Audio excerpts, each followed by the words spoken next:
Hi guys, welcome to my YouTube channel. Share your coding experience in Malayalam. ഈ ഒരു വീഡിയോയിൽ ഞാൻ മെയിനായിട്ട് എന്താ എക്സ്പ്ലെയിൻ ചെയ്യുന്നത് ജാവ ജെൻറിക്സിനെ കുറിച്ചാണ്. എന്താണെന്ന് ചോദിച്ചാൽ എന്തിനാണ് ഇപ്പോൾ ജാവ ജെൻറിക്സ് തന്നെ സ്റ്റാർട്ട് ചെയ്യുന്നത്? There are lot of other areas.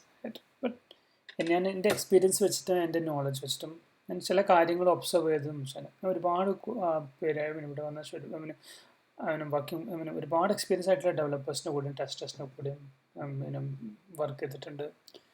എൻ്റെ ഒരു നോളജ് വെച്ച് എൻ്റെ ഒരു എക്സ്പീരിയൻസ് വെച്ച് ഞാൻ ഒരു കാര്യം മനസ്സിലാക്കിയത് പല ഡെവലപ്പേഴ്സും ഇപ്പോഴും അതായത് ഒരുപാട് സീനിയർ ഡെവലപ്പേഴ്സും ഇപ്പോഴും സ്ട്രഗിൾ ചെയ്യുന്ന ഒരു ഏരിയയാണ് ജെൻറിക്സ്. ഇപ്പോഴും അവർക്ക് റീയൂസബിൾ കോഡ് വരുന്ന സമയത്ത് കോപ്പി പേസ്റ്റ് ചെയ്യാമെന്നുള്ളതാണ്. അതെന്താ വെച്ചാൽ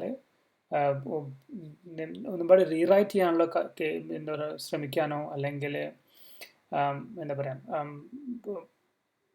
കുറച്ചും കൂടി ജെൻറിക് ആക്കാനോ അവർക്ക് പറ്റാറില്ല. അല്ലെങ്കിൽ അവർ നോക്കി കോപ്പി പേസ്റ്റ് ചെയ്ത് നന്നായിട്ട് ഞാൻ കുറ്റം പറയല്ല, കാരണം അവരൊക്കെ നന്നായിട്ട് എന്നെക്കാളും നന്നായിട്ട് ലോജിക്ക് ഇംപ്ലിമെൻറ്റ് ചെയ്യും. അവർ നല്ല അടിപൊളിയായിട്ട് കോഡ് എഴുതും. ബട്ട് ജെൻറിക്സ് വരുന്ന സമയത്ത് പിന്നെ എന്താ പറയുക ഒരു ഡിഫിക്കൽട്ടീസ്. പിന്നെ ടെസ്റ്റേഴ്സിനെ സംബന്ധിച്ചിടത്തോളം നമ്മൾ ഒരുപാട് ഇൻറ്റഗ്രേഷൻ ടെസ്റ്റേഴ്സൊക്കെ ഒരുപാട് ഇൻറ്റഗ്രേഷൻ ടെസ്റ്റ് എഴുതാറുണ്ട്.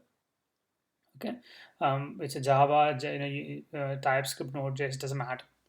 Okay, ഈ എഴുതുന്ന സമയത്ത് ഈ പലപ്പോഴും ഫ്ലാറ്റ് കോഡിംഗ് ആണ്. അതായത് റീയൂസബിലിറ്റി ഒരുപാട് ഡ്യൂപ്ലിക്കേറ്റ് സ്റ്റേറ്റ്മെൻറ്റ്സ് കാണാം, അവിടെ ഇവിടെ ചെതറി കിടക്കുന്നതാണ്. നിങ്ങൾ തിങ്ക് ചെയ്യോ നമ്മൾ അത് കാണുമ്പോൾ നിൽക്കും ഇതൊക്കെ സിംപ്ലിഫൈ ചെയ്യാൻ പറ്റുന്ന കാര്യങ്ങൾ അതൊക്കെ.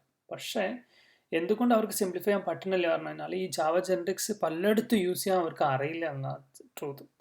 അത് ഉപയോഗിക്കാൻ പറ്റായിട്ടല്ല, അവർ അറിയാത്തത് കൊണ്ട് അതെങ്ങനെ അല്ലെങ്കിൽ അവരത് ക്ലിയർ അല്ലാത്തതുകൊണ്ടായിരിക്കാം മേ ബി.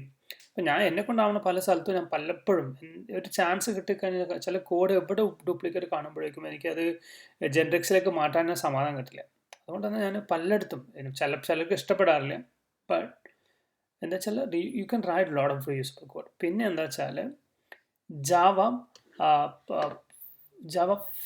8 നിങ്ങൾ കണ്ടിട്ടുണ്ടായിരിക്കും function more push towards a lambda, functional style of coding. But if you want to write a functional style of coding, നിങ്ങൾ എന്ത് ചെയ്യണം വെച്ചാൽ നിങ്ങൾക്ക് ജെൻറിക്സ് അറിഞ്ഞാൽ പറ്റും. ജെൻറിക്സ് അറിഞ്ഞിട്ടില്ലെങ്കിൽ it will be very hard. Hard പറയില്ല, നിങ്ങൾ still you can write it. But എന്താ പറയുക, നിങ്ങൾക്ക് കുറേ നല്ല ബ്യൂട്ടിഫുൾ ആയിട്ട് കോഡ് എഴുതണമെങ്കിൽ പിന്നെ നിങ്ങൾ ഈ concept it's not just in Java, it's a common concept. നിങ്ങൾക്ക് ഇത് ടൈപ്പ്സ്ക്രിപ്റ്റിൽ യൂസ് ചെയ്യാം, പിന്നെ കോട്ട്ലൈനിൽ യൂസ് ചെയ്യാം. Kotlin is another JVM language, amazing language കുറച്ച്.